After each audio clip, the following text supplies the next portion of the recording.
नमस्कार, वेब दुनिया के फटाफट बुलेटिन में आप सभी का स्वागत है। नजर डालेंगे आज की खास खबरों पर।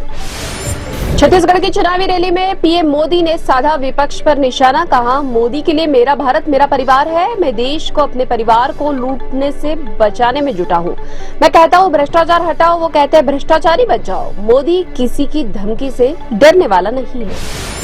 यूपी के मुख्यमंत्री योगी आदित्यनाथ ने वर्धा में की चुनावी रैली। कहा, पाकिस्तान मानता है कि भारत ने 20 आतंकवादी मरवा दिए। कहा, पहले दुश्मन देश भारत की सीमा में घुसते थे, अब पाकिस्तान में भी आतंकवादी सुरक्षित नहीं। ईडी ने दिल्ली के मुख्यमंत्री अरविंद केजरीवाल के पीए विभव कुमार और आप के विधायक दुर्गेश पाठक से आबकारी नीति से जुड़े धन शोधन मामले में पूछताछ की। कुमार का बयान पीएमएलए के प्रावधानों के तहत दर्ज किया गया। ईडी इस मामले में इन दोनों से पहले भी पूछताछ कर चुकी है। पश्चिम बंगाल की मुख्यमंत्री ममता बनर्जी ने कहा कि यदि मोदी फिर सत्ता में आते हैं तो विपक्ष के नेता जेल में बंद होंगे। ममता ने लगाया आरोप, स्थानीय पुलिस को सूचना दिए बिना एएनआई की टीम मेदिनीपुर के भूपति नगर गई।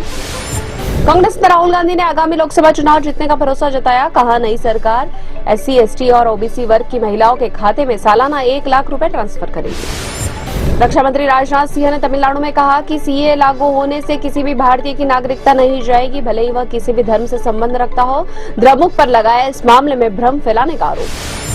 लालू यादव की दोनों बेटियों मीसा भारती और रोहिणी आचार्य के चुनाव लड़ने पर नीतीश कुमार ने कहा कि इन सब का कोई मतलब नहीं, उन लोगों ने कोई काम नहीं किया है। मैं लोगों के बीच में जा रहा हूं और हर जगह चुनाव प्रचार में जाऊंगा।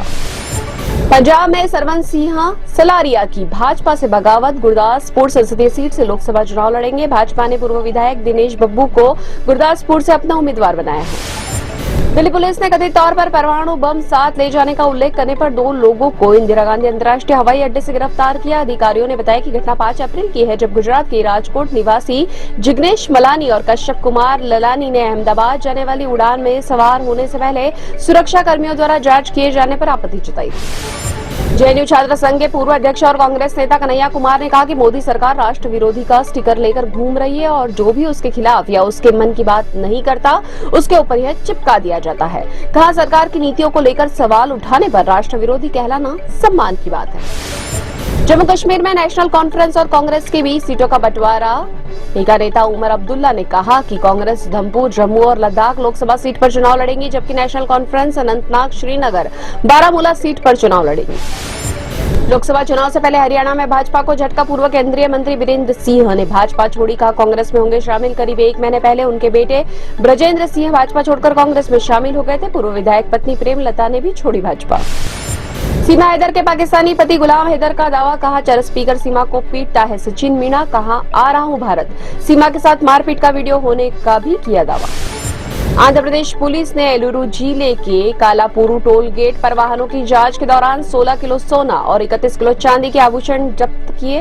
पुलिस के एक अधिकारी ने बताया कि 3 व्यक्ति सोने और चांदी के आभूषणों की इस खेप को विजयवाड़ा से कोनसीमा जिले के अमलापुरम ले जा रहे थे। आंध्र प्रदेश में विपक्षी दल तेदेपा ने सत्ता में आने पर शराब के शौकीन लोगों के लिए कम कीमत पर अच्छी गुणवत्ता वाली शराब उपलब्ध कराने का वादा किया। तेदेपा ने कहा कि राज्य में 13 मई को लोकसभा और विधानसभा चुनाव के एक साथ मतदान होगा।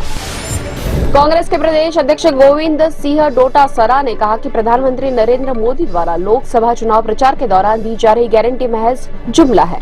जनता को केवल कांग्रेस के घोषणा पत्र व गारंटियों पर ही भरोसा। मध्य प्रदेश के सागर जिले में सोमवार को एक ट्रक और ऑटो रिक्शा की टक्कर में 3 लोगों की मौत हो गई और 11 अन्य घायल हो गए। पुलिस ने बताया, दुर्घटना सुबह करीब 4 बजे देवरी पुलिस थाना क्षेत्र के अंतर्गत सागर नरसिंहपुर मार्ग पर हुई।